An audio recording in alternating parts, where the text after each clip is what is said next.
আজকে আমাদের আলোচনার বিষয়বস্তু হচ্ছে কাজের প্রকারভেদ। এখন কাজের প্রকারভেদ নিয়ে আলোচনা করব ঠিক, কিন্তু কাজকে আমরা কোন ভিত্তিতে ভাগ করছি সেটা হচ্ছে দেখার বিষয়।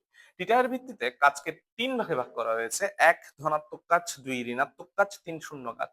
এখন কথা হচ্ছে টিটা মানে কি? দেখো এখানে যদি আমরা দেখার চেষ্টা করি, W equal to F S cos theta. F মানে হচ্ছে বল, এস মানে হচ্ছে সরণ, আর টিটা মানে হচ্ছে বল এবং সরণের মধ্যবর্তী কোণ। তাহলে টিটার ফিলিংস কি? বল এবং সরণের মধ্যবর্তী কোণকে টিটা বলে। এখন এই টিটার ভিত্তিতে আমরা বলে থাকি ধনাত্মক কাজ কোনটা, ঋণাত্মক কাজ কোনটা, শূন্য কাজ কোনটা। বলে রাখা ভালো, যখন টিটার মান 0 ডিগ্রি এর সমান বা 0 ডিগ্রি থেকে বড়, 90 ডিগ্রি থেকে ছোট হয়, তখন আমরা যে কাজ পাই তার নাম ধনাত্মক কাজ। চলো প্রমাণ করার চেষ্টা করি। আমরা জানি W equal to F S cos theta. টিটার জায়গায় বসাই দিব 0 ডিগ্রি। আমরা ত্রিকোণমিতিক অনুপাত জানি, কস 0 ডিগ্রির মান হচ্ছে 1। তাহলে আমরা পেয়ে যাচ্ছি W equal to F S. এটাই হচ্ছে আমাদের এসএসসি বইয়ের সূত্র। বল এবং সরণের গুণফলকে কাজ বলে। এটাই হচ্ছে এসএসসি বইয়ের সূত্র। এখন কথা হচ্ছে এই সূত্রটা তখনই হবে, এই সূত্রটা তখনই কাজে লাগাতে পারবা, শর্ত হচ্ছে এটাই: থিটার মানটা 0 ডিগ্রি থেকে বড়, 90 ডিগ্রি থেকে ছোট। এসএসসি বইয়ের জন্য এই শর্তটা সবসময় মেনটেন করে বলে আমরা সরাসরি কাজের সূত্র W equal to F S লিখি। তার একটা উদাহরণ দেন তো স্যার। কোন একটা কাঠের বাক্স এক জায়গায় আছে, তাকে আমরা এক জায়গা থেকে টেনে আরেক জায়গায় নিয়ে যাচ্ছি। এই ক্ষেত্রে ম্যান্ডাটরি হচ্ছে থিটার মানটা সবসময় 90 ডিগ্রি থেকে ছোট হতে হবে, বা 0 ডিগ্রি সমান, বা 0 ডিগ্রি থেকে কি হতে হবে, বড় হতে হবে। তাহলেই হচ্ছে যে কাজ পাবো তার নাম হচ্ছে কি কাজ, ধনাত্মক কাজ। তাহলে আমরা বলতে পারি ধনাত্মক কাজের সূত্র কি, W equal to F S. W equal to F S. Okay, গেল। ঋণাত্মক কাজ। ঋণাত্মক কাজের সবচেয়ে ম্যান্ডেটরি বিষয় হচ্ছে এখানে থিটার মানটা 90 ডিগ্রি থেকে বড় হতে হবে, অথবা 180 ডিগ্রি থেকে ছোট বা তার সমান হতে হবে। তাহলে চলো এটা ঋণাত্মক কাজ হয় কেমনে দেখার চেষ্টা করি। W equal to F S cos 180 degree. আমরা প্রত্যেকে জানি ত্রিকোণমিতিক অনুপাত, কস 180 ডিগ্রি মানে হচ্ছে -1। তাহলে আমরা লিখতে পারি W equal two minus F S. দেখো সূত্রে মাইনাস এফ এস চলে আসছে। তাহলে আমরা বলতে পারি এটা একটা কি কাজ, ঋণাত্মক কাজ। স্যার ঋণাত্মক কাজের বাস্তবিক কোন উদাহরণ কি আছে? হ্যাঁ, অবশ্যই আছে। কোন একটা চলন্ত গাড়ি হঠাৎ করে ব্রেক কষছে, বা কোন একটা সাইকেল চলছে, এমন সময় ব্রেক চাপছে। এই ব্রেক চাপার ফলে সাইকেলটা আর কিন্তু সামনের দিকে আগাতে পারেনি, সাইকেলের ব্যাক হ্রাস পেয়েছে, বা সাইকেল থেমে গেছে। এই কারণে আমরা বলতে পারি এই ধরনের কাজকে ঋণাত্মক কাজ। বল যেদিকে, সরণ যদি ঠিক তার কোন দিকে হয়, বিপরীত দিকে হয়, তখন আমরা এই ধরনের কাজকে বলতে পারি ঋণাত্মক কাজ।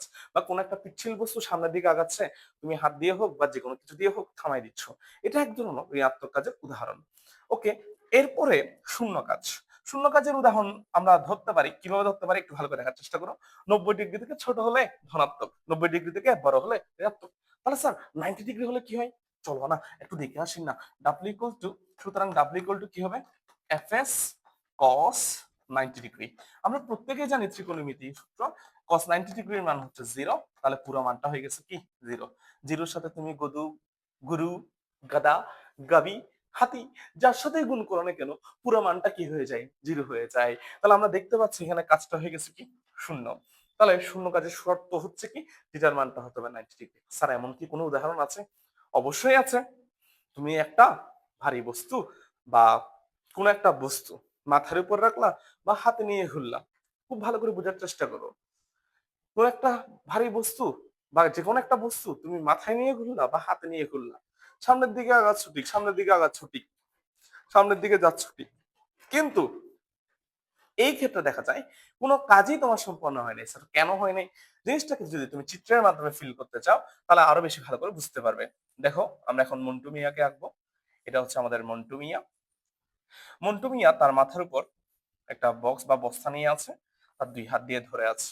ভালো করে দেখার চেষ্টা করো, মন্টু মিয়া তার পা দিয়ে সামনের দিকে হাঁটি হাঁটি পা পা করে আগাচ্ছে, তো তার স্মরণ কাজ করতেছে সামনের দিকে।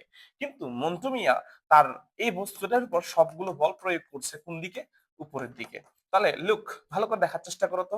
এই জিনিসটাকে যদি একদম আমরা ভালো করে ডায়াগ্রামের সাহায্যে দেখানোর চেষ্টা করি, এফ কাজ করতেছে উপরের দিকে, এস কাজ করতেছে ঠিক সামনের দিকে। তাহলে দেখো তো, বল এবং স্মরণের মধ্যবর্তী কোণ হয়ে গেছে কত ডিগ্রি, 90 ডিগ্রি। আমরা জানি থিটার মান যখন 90 ডিগ্রি হয়, ডাব্লিউ এর মান হয়ে যায় কত, 0। তাহলে আমরা বলতে পারি এটি এক ধরনের কি কাজ, শূন্য কাজ। আমরা যদি চিত্রের মাধ্যমে ফিলিংস দেখাতে চাই, চিত্রের মাধ্যমে একটু বোঝার চেষ্টা করি। বল যেদিকে, স্মরণ যদি সেদিকে হয়, তাহলে থিটার মান হয় 0 ডিগ্রি এবং কাজটার নাম ধনাত্মক কাজ।